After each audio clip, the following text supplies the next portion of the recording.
Apat na dapat iwasan kapag kumikita ka na ng malaki. Una is iwasang itaas ang lifestyle. Madalas kasi kapag tumaas ang income natin, tinataas din natin yung ating expense or lifestyle. So, importante na pag tumaas ang income natin, may disiplina pa rin tayo. I-maintain natin yung simple lifestyle para mas malaki ang maipon natin at mapalago sa asset.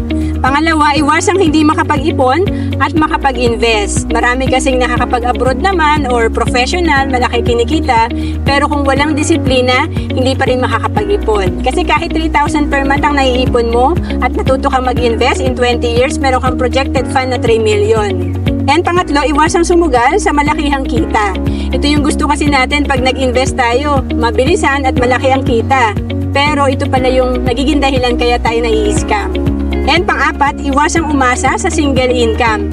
Ito yung kung kumikita ka na malaki ngayon, hindi naman habang buhay yan. Tumatanda rin tayo at nagkakasakit. Kaya importante, meron tayong other source of income or backup career. Para pag nawalan tayo ng source of income, meron pa tayong other source of income. To know more about savings and investment, message mo lang ako sa FB, Rohan Ceres Capistrano.